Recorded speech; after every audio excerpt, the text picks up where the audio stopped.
warahmatullahi wabarakatuh.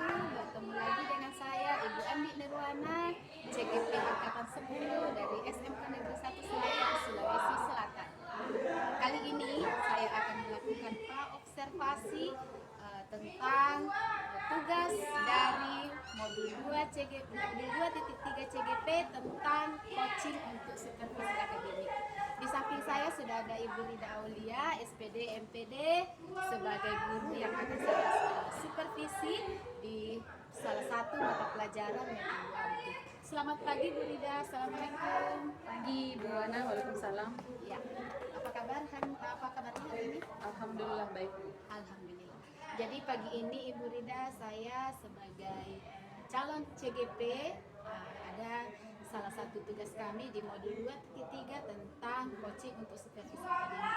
Jadi Ibu adalah salah satu guru yang akan saya supervisi bagaimana proses pembelajarannya nanti di kelas untuk mata pelajarannya. Namun sebelum itu mungkin saya ingin tahu apa mata pelajaran Ibu untuk yang akan disupervisi nanti. Oke baik, jadi yang akan Ibu supervisi nanti itu mata pelajarannya teknik pengolahan audio dan video Bu. Baik, jadi di mata pelajaran ini mungkin barangkali saya ingin mengetahui kira-kira kapan mengajarnya Ibu? Oke baik, jadi jadwal saya mengajar nanti itu pada hari Rabu Bu. Hari Rabu jam 10.20 sampai 12. Baik, nanti kalau Ibu mengajar mungkin saya akan masuk untuk melihat seperti apa proses pembelajaran Ibu di kelas nanti sebagai bahan supervisi. Oke baik. Baik, kira-kira kalau boleh tahu apa mata pelajaran apa tema dari mata pelajarannya Ibu? Jadi tema atau materi yang akan saya bawakan itu teknik pengambilan gambar bergerak. Jadi ada hubungannya dengan pengambilan gambar menggunakan kamera, entahkah itu bergerak atau entahkah itu gambar saja. Jadi yang mau saya ambil nanti itu yang gambar bergerak Bu. Iya. Jadi anak-anak akan dikasih sebuah proyek bagaimana anak-anak bisa merangkai dari gambar bergerak satu sampainya gambar bergerak lainnya sehingga menghasilkan sebuah informasi Bu. Ya, baik Ibu, kira-kira bisa dijelaskan tujuan pembelajarannya apa? Oke baik, jadi tujuan pembelajaran yang saya harapkan di sini dan tentunya untuk anak-anak sendiri bagaimana anak-anak mampu mengetahui apa-apa saja teknik dalam pengambilan gambar karena kalau pengambilan gambar itu kan dari berbagai sudut ya Bu. Iya. Jadi saya harap anak-anak bisa tahu bahwasanya cara pengambilan gambar itu ada beberapa angle, ada beberapa teknik sehingga anak-anak pada saat nantinya keluar entah itu PKL atau yang lainnya di bidang itu anak-anak sudah paham bahwasanya pengambilan gambar itu bukan hanya dari satu sudut tapi dari banyak sudut sampai akhirnya menjadi satu cerita. ya. Bagus. Baik Ibu, kira-kira metode apa ini yang digunakan untuk mengajar materi ini kira-kira? Oke, kalau saya sendiri Bu, lebih ke untuk metode itu tentunya saya akan tetap menggunakan metode ceramah sebagian, tapi saya kombinasikan dengan model pembelajaran project based learning Bu. Karena hasil akhirnya itu pasti akan menghasilkan sebuah produk Bu. Dan tentunya di dalam situ anak-anak akan berkolaborasi, bekerja sama dan pastinya akan menghasilkan yang juga bernalar kritis Bu. Karena akan ada beberapa tugas yang saya berikan yang anak-anak sendiri akan mencari informasi tersebut. Berarti ketika melakukan proses pengambilan gambar sudah ada sesuatu yang kita buat sebagai rancangan di awal, baru kita pengambilan gambar supaya hasilnya nanti memang betul-betul sudah klop satu cerita.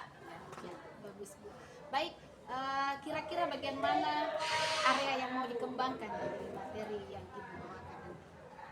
Kalau areanya sendiri mungkin kayak kembali ke tujuan pembelajaran saya tadi, biasanya saya cuma mau agar anak-anak tersebut karena materi awalnya itu mereka sudah membuat skenario, jadi sehingga pada saat pengambilan gambar itu sudah masuk di tahap produksi sebenarnya.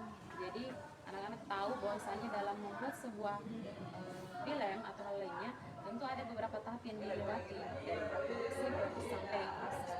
Nah ini di pertengahan ini yang produksi. Jadi mungkin kalau dibilang areanya lebih ke bagaimana cara anak-anak memproduksi sebuah film dengan cara tekniknya dalam pengambilan gambar. Berarti kita sudah melewati pra-produksi. Berarti sudah aman di pra-produksi, tinggal pengambilan gambar di produksi untuk menghasilkan nanti pasca produksi. Baik. Ya. Ya, baik, dari semua yang Ibu jelaskan tadi, ada yang terlupakan oleh saya yang harusnya ini menjadi satu pembahasan karena yang harus kita tahu apa sebenarnya langkah-langkah persiapan, apa yang disiapkan sebelum ibu melakukan proses pembelajaran. Oke, baik, terima kasih Bu. Jadi kalau persiapan yang utama yaitu mungkin perangkat pembelajarannya ya Bu, dari RPP-nya, lembar kerjanya peserta didik, sumber belajarnya, entah itu buku paket ataupun dari internet untuk PDF-nya. Terus yang lainnya itu mungkin lebih ke media yang akan digunakan Bu pada saat pembelajaran maupun pada saat anak-anak praktek langsung. Itu ada komputer tentunya, saya ada juga yang fokus proyektor untuk memberikan materi sebelum anak-anak turun ke lapangan mengambil gambar. Dan untuk persiapan dari anak-anak sendiri, karena kita di sini keterbatasan kamera untuk kamera video dan kamera gambar, sehingga kita fungsikan juga handphone anak-anak di sebagai media pembelajaran. Oh, sangat menarik Bu ya, karena bukan cuma yang disiapkan di sekolah, tetapi siswa juga melalui HP-nya mereka bisa berkreasi, mereka bisa berinovasi untuk menghasilkan hasil dari apa yang kita jadikan tujuan di pembelajaran. Memanfaatkan sumber daya yang ada Betul sebaik-baiknya. sekali, sumber daya yang ada di sekolah dan semua yang ada di semua lini. Baik, jadi itu tadi yang menjadi praobservasi kita Ibu. Mohon maaf, ada lembar observasi yang ingin Ibu nanti tanda tangani sebagai bukti bahwasanya kita sudah melakukan praobservasi hari ini.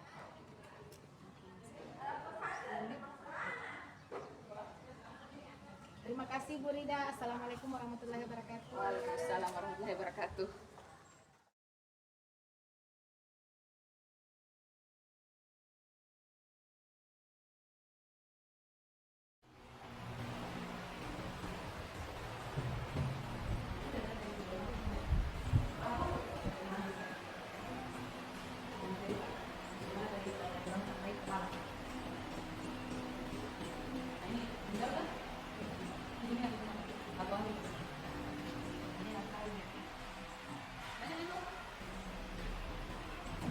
Lihat materimu, jadi tahu oh ini.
udah udah pernah apa itu minggu kemarin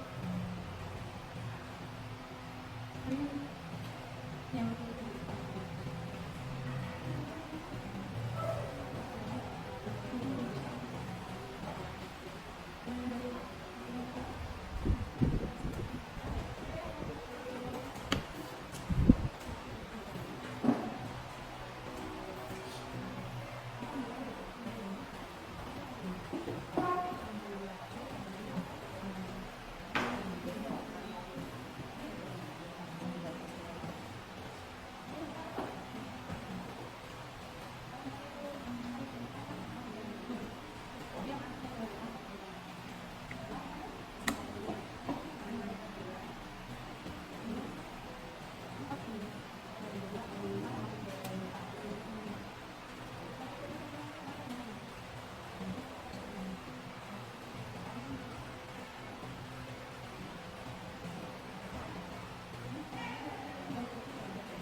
satu dua satu dua tiga.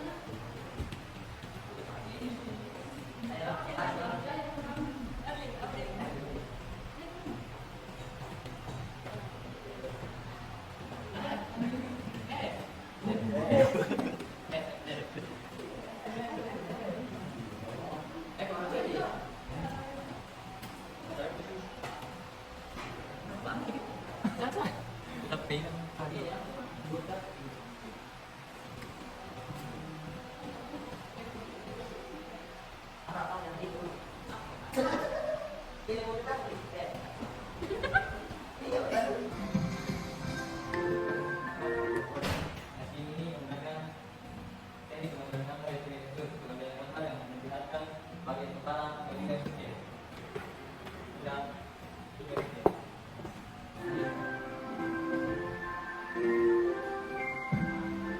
Sisi kelima ini kami menggunakan teknik pengambilan gambar yaitu low camera angle atau biasa juga disebut crop angle. Kamera. Low camera angle ini pengambilan gambar dari arah bawah yang bertujuan untuk menggunakan subjek terlihat lebih besar.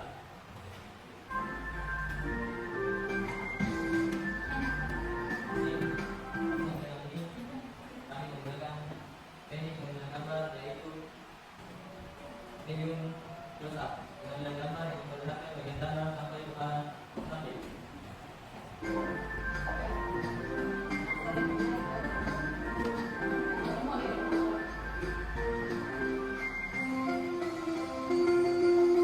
Ini kami menggunakan teknik pengambilan gambar yaitu outer shoulder. Pengambilan gambar dari belakang rambut subjek yang bertujuan untuk memperlihatkan depan subjek.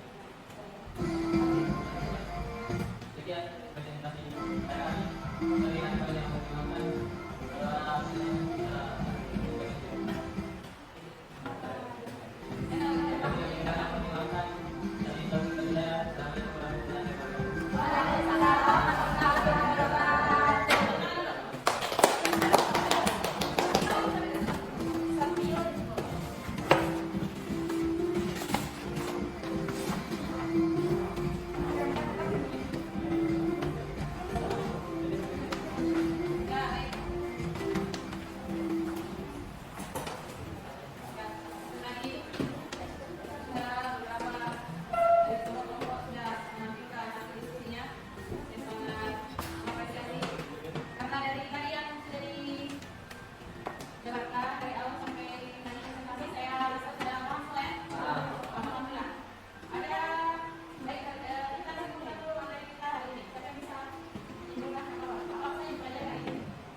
Assalamualaikum warahmatullahi wabarakatuh. Bersama dengan saya Adi Nirwana, CGP Angkatan 10, SMK Negeri 1 Selayar, Sulawesi Selatan. Pada percakapan pasca observasi dalam supervisi akademik. Di sini saya juga sudah ditemani Ibu Indah Aulia sebagai guru yang diobservasi dan juga Bapak Sudarmi sebagai guru pendamping praktek. Assalamualaikum warahmatullahi wabarakatuh, Pak. Assalamualaikum. Bagaimana kabarnya hari ini? Ya. Alhamdulillah baik. Alhamdulillah baik, Ya, ya. baik, alhamdulillah. Jadi pada saat ini kita akan melakukan percakapan tentang pasca observasi, yang mana saya ingin menanyakan beberapa hal tentang pertanyaan terkait dengan jalannya proses pembelajaran literasi yang dilakukan dengan tujuan mengevaluasi sejauh mana dalam proses pembelajarannya. Ada mungkin yang ingin saya tanyakan di bagaimana kira-kira perasaan Ibu pada saat selesai melakukan proses pembelajaran? Baik, perasaan saya alhamdulillah yang awalnya mungkin deg-degan ya Bu, tapi selesai proses yang saya lakukan dalam pembelajaran saya sangat senang Bu. Alhamdulillah karena sudah selesai dan sudah berjalan dengan lancar sesuai yang diinginkan Ibu. Ya, pertanyaan selanjutnya bisa mungkin diceritakan Ibu kira-kira bagaimana area pengembangan dari apa yang telah Ibu lakukan di dalam kelas, serta kira-kira adakah langkah-langkah yang dilakukan atau tahapan apa yang dilakukan pada proses pembelajaran? Ya, baik Bu. Jadi area yang saya kembangkan yang mulanya pernah awalnya ditanyakan ya Bu, apa saja area yang saya kembangkan itu ke pemberian materinya ya Bu. Karena sebelumnya mungkin saya agak memberikan materi yang cuman kalau file bacaan, sumber bacaannya buku, seterusnya buku. Tapi pada saat proses pembelajaran ini saya berikan sebuah video dan juga materi dalam bentuk saya kemas dalam bentuk PowerPoint, sehingga di situ ada warna-warni tersendirinya dan anak lebih menyukai hal tersebut Bu. Dan pemberian materi saya juga itu tidak monoton hanya pada teks, tapi disertakan sebuah video sehingga anak lebih paham tentang pengerjaan atau tugas-tugas yang akan dikerjakan selanjutnya dalam proses pembelajaran tersebut. Untuk tahap-tahapannya mungkin saya lebih ke mengikuti daripada FPP yang saya buat ya Bu, dari pembukaan, isi sampai dengan penutup. Ya, adapun juga di bagian penutup saya memberikan referensi kepada anak-anak sehingga itu menjadi proses evaluasi juga untuk saya. Nantinya baik itu dari mungkin pemberian saya materi atau isi dari materi saya yang kurang atau mungkin pemberian motivasi dan sebagainya kepada anak-anak sendiri sehingga anak-anak bisa berkomentar dan itu menjadi evaluasi bagi saya. Ya, berarti di proses pembelajarannya Ibu melakukan pembelajaran yang memberikan media yang bisa menambah pengetahuan anak dalam bentuk visualnya dan nantinya mungkin kedepannya untuk keterampilannya bisa dikasihkan proyek. Iya, betul ya. Baik Ibu, kira-kira selanjutnya ini pertanyaan saya, sejauh mana area pengembangan yang Ibu lakukan yang menurut Ibu rasa kira-kira apa yang harus kembangkan lebih lagi untuk bagaimana supaya apa yang dilakukan itu bisa lebih menambah keterampilan yang dimiliki oleh anak, karena ketika kita melakukan sesuatu dan ada hasilnya setidaknya itu adalah bentuk dari apa yang menjadi kreativitas anak saat itu. Oke, baik Bu. Terima kasih pertanyaannya. Untuk area pengembangan sendiri Bu, sebenarnya pada saat proses pembelajaran hasil akhir daripada proses pembelajaran itu adalah sebuah produk Bu, karena saya mengambil model pembelajaran PJBL. Nah, di mana PJBL itu hasil akhirnya itu akan lahirlah sebuah produk. Nah, produk yang saya berikan kepada siswa tersebut itu kepada siswa itu kan macam-macam ya Bu. Jadi dari mereka sendiri bagaimana mengoptimalkan sumber daya yang ada di saat pembelajaran. Jadi pada saat pembelajaran ada mungkin yang berbentuk video yang dia jelaskan praktiknya, ada yang langsung naik untuk menerapkannya pada saat proses pengambilan gambar, dan ada juga yang dituangkan dalam sebuah kertas sehingga menjadi sebuah bagan yang dijelaskan oleh anak-anak itu sendiri. Mungkin kedepannya untuk langkah selanjutnya pengembangannya saya mungkin lebih berpusat lagi kepada pemberian konten materinya Bu, karena menurut saya pada saat hasil akhir produk itu sudah sangat bagus sehingga pada pertemuan selanjutnya atau pada pembelajaran selanjutnya lebih ke materinya. Mungkin saya juga akan mengambil audio tersendiri karena kemarin ada video, dan video itu bergabung dengan audionya Bu. Mungkin ada anak-anak yang lebih suka kalau seandainya audio yang didengarkan langsung. Ya, berarti sudah komplit dari segi pengetahuan dan keterampilan Bu ya. Ya, baik. Pertanyaan selanjutnya Ibu, kira-kira apa kendala yang dihadapi di kelas pada saat proses pembelajaran yang begitu banyak prosesnya?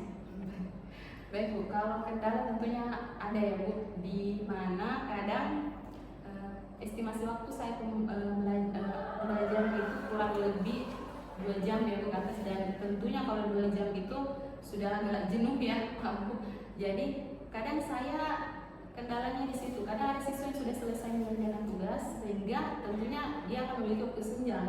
Nah, yang saya lakukan pada saat itu saya memberitahukan kepada siswa untuk membantu rekannya.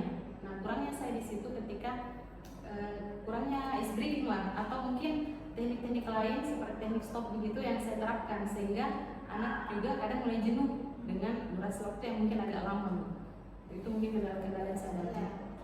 Jadi kalau misalnya seperti ini kira-kira kenapa hal ini tersebut terjadi?